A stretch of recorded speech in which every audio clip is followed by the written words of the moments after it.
County Public Schools facing a slew of issues.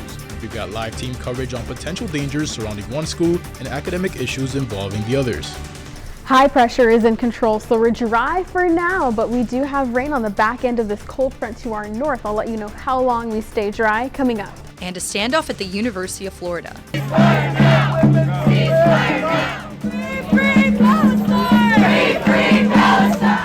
The dueling protests happening right now and how university police are keeping tempers from boiling over. First at 5 starts right now. First at 5. From the University of Florida's College of Journalism and Communications, you're watching WUFT News. Students not heading to class and drivers not following speeding laws are just some of the issues leaders with Alachua County Public Schools are working to resolve. This is WFT's First at 5. I'm Rafael de los Santos. And I'm Charlize Ramos. District leaders and law enforcement are stepping in to help combat these problems. We've got WFT reporters spread throughout Alachua County. Jessica Nitti is live in High Springs, where police are working to put a stop to drivers speeding through school zones. But we begin with Kirsten, Maselka, and Hawthorne, where city and school leaders say the amount of students' absences is getting out of control. Some of the main issues addressed in last night's meeting include attendance at Hawthorne High and building maintenance concerns. Leaders for both the city and the school district were present at the meeting and began to outline a plan to get students back in the classroom and improve their academic standing.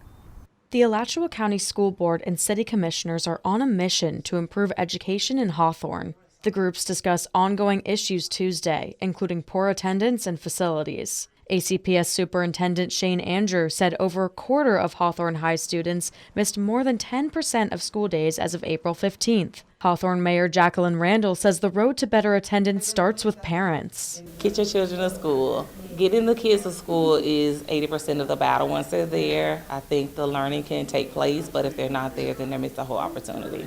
Hawthorne High student Zachary Hand thinks the school is losing student engagement due to the lack of opportunity. There's a lot of students that want to have more. And he's one of them, as an aspiring videographer. It's part of the reason why I am graduating early, because there's not too many electives and programs for me, and the only way I would be able to go to those programs is to go out of Hawthorne. Andrew said the plan is to increase options at the school, including classes through Santa Fe College. As for the facilities, Hand says the bathrooms in the gym are the biggest problems. There's one outlet in the gym. Having more plugs, having more outlets would absolutely make it so much easier. Andrew said the board will receive a plan regarding upgrades on May 7th. District leaders say students can look forward to a new band program at the high school introduced within the next year. As for Chester Shell Elementary, leaders are looking to improve the school's C grade up to a B. Live in Hawthorne, Kirsten Maselka, WUFT News. High Springs has taken bold steps to enforce speed limits in school zones with the introduction of automated cameras. WUFT's Jessica Nitti is live in High Springs and spoke with the police chief and concerned neighbors about their plan. 15 miles per hour. You're looking at what speed limit drivers are supposed to be driving at an High Springs community school zone. Law enforcement says the reality is speeding through these problems has become a big problem. Now the High Springs Police Department is doing more to address it. In High Springs, police monitor the school zones for the 1,000 plus students at High Springs Community School. Chief Antoine Shepard says a recent traffic study indicates a persistent speeding problem. Our officers are constantly out there still stopping people even though they're visible with their traffic lights. New traffic cameras capable of monitoring directions north and south is law enforcement's solution to the issue. The cameras record violations, an officer reviews the details, then issues a fine. There's going to be a campaign, a social media campaign, all different types of nature of information to get out there to the public to warn them about speeding in the school zone. I think it's like hit or miss. Paige Ridgel, a mother with children at the school, worries the cameras may not be enough. It's not really going to stop it because unless you pull people over and give them tickets, they're not going to stop speeding through here. Deanne Tucker is a grandmother who welcomes the cameras. That's a great idea. Got to watch these youngins and keep them safe. This new measure, the chief says, it's all in an effort aimed at keeping High Springs students safe. Chief Shepard told me the cameras at High Springs Community School will start rolling next school year right down these very roads. Those with any questions or concerns are encouraged to reach out to the High Springs Police Department. Live in High Springs, Jessica Nitti, WUFT. We will continue to monitor both these stories and bring any new plans leaders propose. And for continuing coverage, head to our website, WUFT.org. In less than an hour, a Gainesville commissioner will hold a virtual town hall to discuss the ongoing debate between RTS and UF. Gainesville City Commissioner Kate C. Willits will host a town meeting to discuss the proposed reductions. City leaders say the cuts would result in the elimination of 11 bus routes, including 5 on the UF campus. Commissioner Willits will also discuss the Vision Zero initiative, the strategy to eliminate traffic deaths in the city. The event is free, but you must register through the city's website. Started off cool, but shaped up to be a bright and sunny day as we take a live look now at Paynes Prairie. There aren't many clouds in the sky, and the cars are cruising on the highway. UF forecaster Derrah is live in the studio in the weather studio with more on how long the sunshine will stick around. Dry conditions for the most part today. We are seeing a few more clouds today than we did yesterday, but mostly sunny skies nonetheless.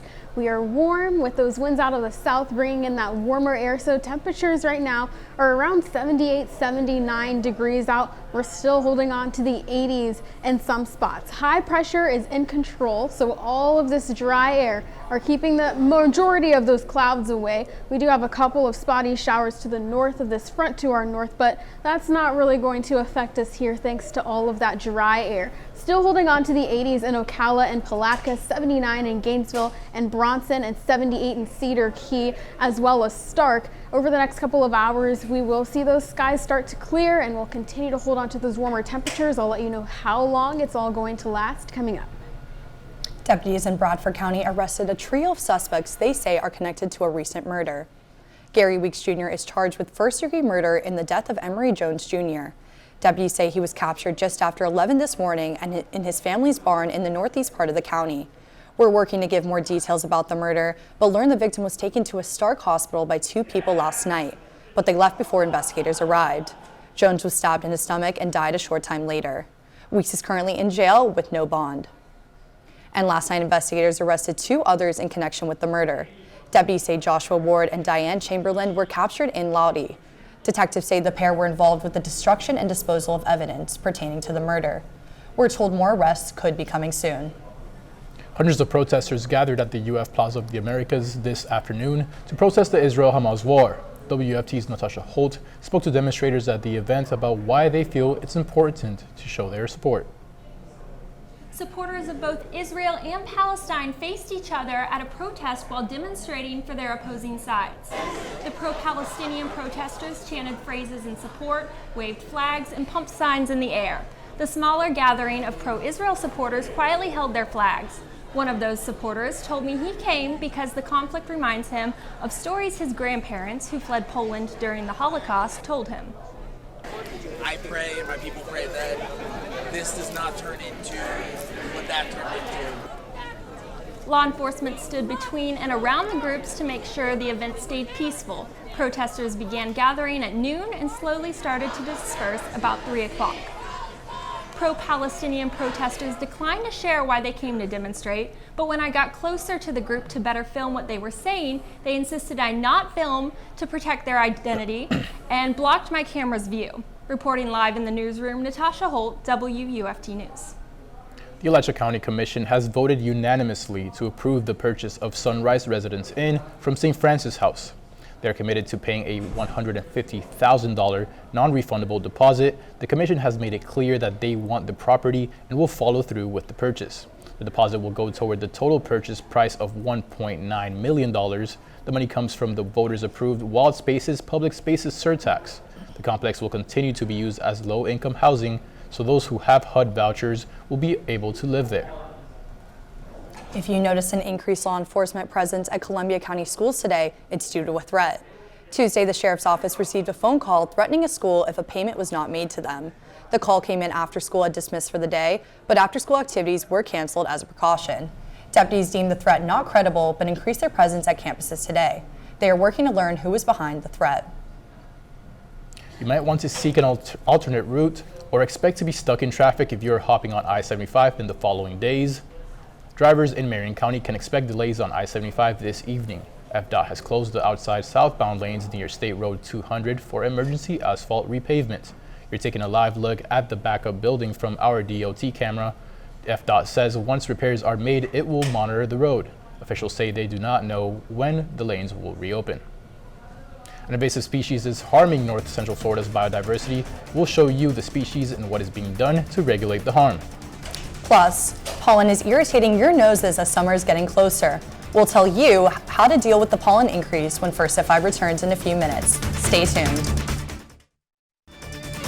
You're watching WUFT-TV News. This spring, you are not alone. WFT's Alex Land is live at the UF's IFAS building with why plant experts are calling this allergy season worse than ever. Plant experts here at IFAS say a major contributor is climate change. I spoke with a horticulture researcher about why our planet heating up is causing people to come down with symptoms. A stuffy nose and watering eyes are signs that spring has sprung for many Florida residents. IFAS researcher Alyssa Vinson says you should try to avoid bringing pollen on you into the house. If you don't want to carry it inside with you, kind of keep a hamper by the front door when you in high pollen season. Drop your outer clothing in that hamper when you get in the door, and then change it to some clean clothes. Vinson says symptoms may last longer this year due to climate change. If we see springtime happening sooner, then we could see pollen happening sooner. Some plants will react to more carbon dioxide in the atmosphere. Since the planet is heating up, the time plants are producing pollen increases. This increase exposes people to more pollen than usual. Vincent says another major contributor to pollen allergies that people wouldn't expect is from trees. If you think about a tree, it can't get up and walk around, right? And so they rely on the wind to carry the pollen from tree to tree to facilitate reproduction. And we just happen to get in the way. According to IFAS, around 50 million people are impacted by pollen allergies every year. Vincent says despite our sneezing, we should appreciate the good that pollen does as well. IFAS reports pollen is essential to plant fertilization, seed development, and fruit production. Reporting live from IFAS, Alex Land, WUFT News. An invasive plant is in peak season for growth and could be harmful to Florida's biodiversity. Dioscorea bulbifera, also known as air potato, is a vine native to Asia, Africa, and Australia. In the last century, the vine has spread across the Sunshine State, crowding out vegetation and decreasing biodiversity. As the vine's peak season approaches, experts are analyzing the plant's growth patterns and testing how to better regulate the plant. The vine will start to grow once it gets warmer, and so we see in this area here some of it has begun growing. It's only about a foot tall now, but once it starts raining, it will really take off. Scientists at Florida Department of Agriculture and Consumer Services have been learning about a beetle species that feeds on the plant. Florida officials will release the beetles this summer to help manage the invasive vine. If you have any unused or unwanted prescriptions, you can give them to the Levy County Sheriff's Office. LCSO and some of its community partners are taking part in this year's prescription drug take-back campaign, Saturday from 10 a.m. to 2 p.m. Here are some of the locations you can drop off your medications. You can visit any of these locations like LCSO, Chiefland Police Department, and Williston Police Department. Also, the Walmart on Young Boulevard in Chiefland will be accepting these medications. Williston and Chiefland Police will help LCSO collect the prescription medications. LCSO says collecting these prescriptions will make your home and community safer. Pollen count is on the moderate end for the next couple of days. I'll talk about when the rain will return to give us any relief on the other side of this break. You're watching WUFT-TV News. Lots of sunshine looking east towards Century Tower. You can see a little bit of haze out in the distance, but nothing to stop that sunshine and that warmth from penetrating through. We have those winds out of the south bringing in that warmer air, so we're sitting at around 80 degrees. Getting that reading out over Century Tower, feeling 1 degree warmer, more like 81. Temperatures jumped up a few degrees warmer than where they were this time yesterday, 8 being the warmest. 5 for spots inland and out along the Nature Coast. We're still holding on to 80 in Ocala, 81 right now in the Villages, 78 in Gainesville, and 79 in Stark and Jacksonville, and that's well after 5 o'clock, so it is pretty warm out this evening. Over the next couple of hours, we're going to lose some of those clouds. Temperatures will cool into the 70s by 9-10 o'clock, so still pretty warm for this time of day, and then we'll cool down into the upper 60s, eventually the upper 50s late tonight. Lows will be in the mid and upper 50s area wide. We could have the chance to see some patchy ground fog develop develop. We're looking at that dense fog developing in areas around Cross City, stretching to High Springs and just to the south of Lake City. So if you're in those areas, just keep that in mind as you head out the door tomorrow morning. We're looking at another gorgeous day tomorrow. Warm though, mostly sunny skies. Those southerly winds are going to continue to pump in that warmer air. Temperatures will warm to about the mid-80s tomorrow, and that's thanks to this high pressure we have just sitting over the area, keeping us nice, warm and dry. We do have a front to our north, putting parts of the Midwest under severe weather watches, but we're not going to see any rain here. As soon as that front begins to move, it'll run into all of this dry air you see here in orange, and it's going to kind of just fizzle out. So we're not going to see much rain over the next couple of days. You can see a line of showers begins to form out to our west, but then watch as it just begins to break apart as it moves past the south of the Mississippi and Alabama areas. So beautiful weekend this weekend. We'll see those clouds begin to form as that front does approach the area, but we're looking at dry conditions all the way into next week with temperatures climbing back into the low 90s. Coming up next on WFT News, the midweek games have not been kind to the Florida baseball team, but last night the Gators showed some serious life. Last night, Jack Caglione wasn't the only Gator absolutely raking baseballs. After the break, we'll recap yesterday's game and plenty more. Stick around. You're watching WUFT-TV News.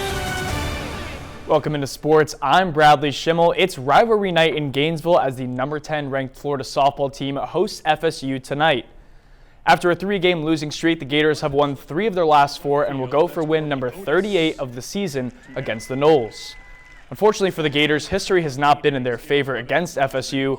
While they lead the all-time series 28-22, Florida has lost 5 games in a row to the Noles. They'll look to break this streak in just a bit with first pitch scheduled for 6 p.m. Last night, Florida baseball hosted Stetson in a midweek matchup, and it felt like the home run derby until I saw the calendar and realized it's only April.